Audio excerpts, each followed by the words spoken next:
população brasileira está ficando mais gorda. O excesso de peso já atinge metade da população adulta, 1 em cada 3 crianças de 5 a 9 anos e 1/5 dos adolescentes no país, segundo o Instituto Brasileiro de Geografia e Estatística. A população acima do peso está espalhada em todas as regiões. Para falar sobre essa problemática, contamos com a participação do médico endocrinologista e presidente do Instituto de Previdência do município de Osasco, José Armando Mota. José Armando, muito obrigado pelo seu retorno aqui ao nosso programa, agora para falar sobre o peso, que é uma questão que ninguém gosta. Bom, prazer estar aqui, né, para falar de algo que eu faço no dia a dia há mais de 30 anos, né, e poder contribuir e poder analisar essa questão aí do censo, né, que envolve a pesquisa do orçamento familiar, para poder falar um pouquinho aqui com vocês, fazer um bate-papo aqui com você, Ari. Sempre é um prazer estar aqui. Você ficou preocupado com esses índices que o IBGE lançou? A preocupação existe porque a cada dia nós nos aproximamos do padrão americano, né? Que você citou muito bem aí, que quase 50% da população, há uma diferença entre homens e mulheres, é óbvio, hoje estão com excesso de peso.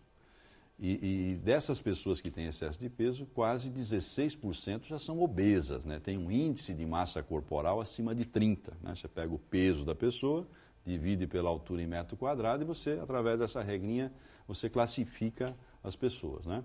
Então eu acho que esse padrão americano, que é de 75%, ou seja, 2/3 da população, né, é obesa, ou seja, aliás, desculpe, tem excesso de peso. Sim. Se nós não tomarmos cuidado, daqui 10, 15 anos, a gente vai estar nesse padrão americano. E por que isso é ruim? Porque a gente vai gastar muito mais dinheiro em saúde pública, na saúde privada, a gente vai ter muito mais diabéticos, né, hipertensos, pessoas com problemas de colesterol, triglicérides, problemas ortopédicos, né? Os mais variados problemas, porque a obesidade, por exemplo, ela traz problemas de gasto de saúde pública que podem ser evitados através da prevenção, através da mudança do estilo de vida. E o desafio está aí, mudar o estilo de vida das pessoas para a gente não chegar nisso. Você falou do padrão americano. O Brasil, hoje os Estados Unidos, eles têm um índice de excesso de peso maior do que em outros países? Ou tem um comparativo? É feito um comparativo? É feito um comparativo. É óbvio que as nossas estatísticas, comparadas com as americanas, são estatísticas mais acanhadas, né?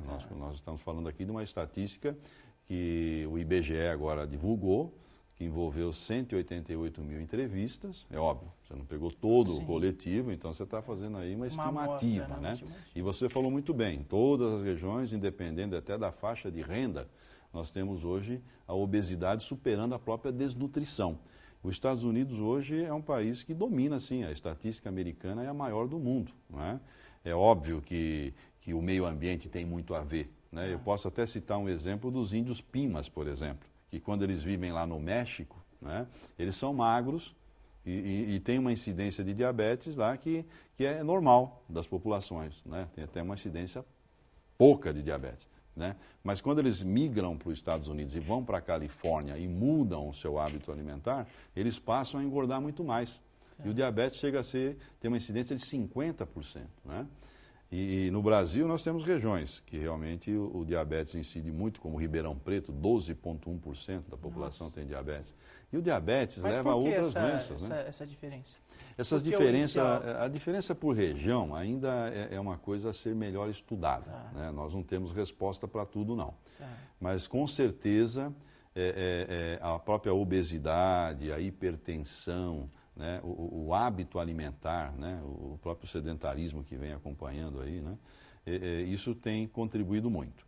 Mas como o diabetes é uma doença poligênica, ou seja, você tem vários genes envolvidos, eles não são iguais. Você tem diabéticos que evoluem de forma diferente, né?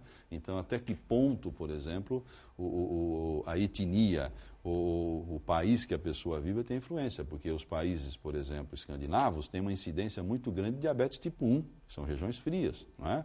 Então é óbvio que deve ter uma coisa a ver com virose, né? Em país frio tem mais virose, tem a ver com a questão da autoimunidade, ou seja, o organismo da pessoa produzindo anticorpos contra o seu próprio pâncreas e levando essa pessoa a ter diabetes. O diabetes tipo 1 é aquele diabetes, para a população saber, totalmente dependente de insulina, né? E é hereditário também?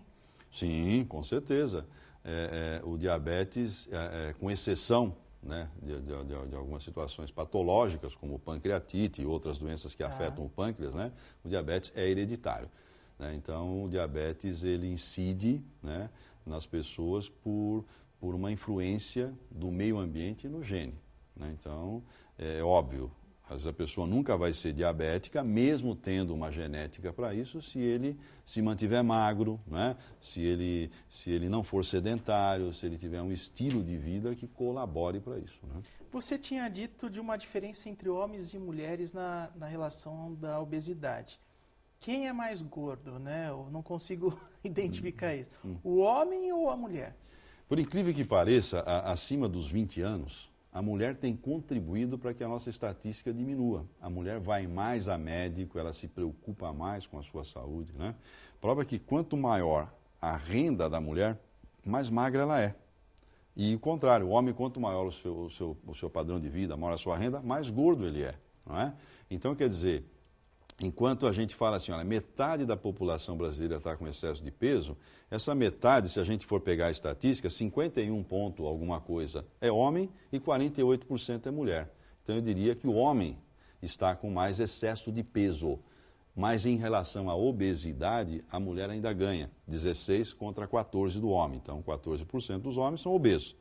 Né? E 16% das mulheres são obesas. Quando a questão é obesidade, doença, índice de massa corporal acima de 30. Mas na questão de excesso de peso, o homem ganha. Esse excesso de peso ele estaria vinculado hoje a quais questões? Quer dizer, alimentação, é o sedentarismo, prática de esporte, qual é a relação? O que está ligado? Não, né? São algumas situações. Primeiro, a gastronomia é cada vez mais presente na vida da gente, né? Cada vez mais as pessoas fecham negócios, marcam encontros comendo, não é? Nós temos a questão dos alimentos industrializados, né? Para você fazer um alimento industrializado é muito mais rápido, né? A pessoa pega trânsito, a pessoa tem menos tempo, né? Então ela acaba indo para alimentos cuja confecção é mais rápida. Nós temos o aspecto do aporte calórico, né? Ou seja, as pessoas comendo mais do que devem para elas mesmas em função da própria ansiedade, depressão, angústia, uma situação muito complexa. Por isso que a gente tem que ter muita humildade na tratativa da questão da obesidade, né? As pessoas comem sim, usando o alimento que é prazeroso como válvula de escape, como compensação, como recompensa, né? E aí entra a genética, não é? Entra o sedentarismo que a gente conversou, né? E também o que? A tecnologia. Né? A tecnologia trouxe o que? O videogame, trouxe o computador, trouxe a televisão, controle remoto, a direção hidráulica, o elevador. Prova-lhe que a gente mede o gasto energético, por exemplo, de uma criança, que hoje nós temos na obesidade infantil também um grande problema, né? 1/3 das crianças aí estão acima do peso. Então, eu diria para você que a questão das horas que a criança passa na frente da televisão. Né? A criança às vezes come assistindo televisão, não saboreia, come até sem perceber o que está comendo. Né? Até tem aquela expressão americana do couch potato, né? Quer dizer, você é uma batata de sofá, né? Você fica lá só assistindo televisão, jogando videogame. Né? Então a questão é muito complexa, envolve muitos fatores. Na obesidade infantil eu poderia citar, por exemplo, até o grau de separações. Né? Os pais separam, a criança começa a engordar, a ganhar peso. Né? Então você tem aí uma série de fatores. É um conjunto, né? Conjunto. Nós vamos continuar esse nosso papo. Hoje nós estamos falando com o Dr. José Armando Mota, falando sobre obesidade. Nós vamos a um rápido intervalo e voltamos na sequência.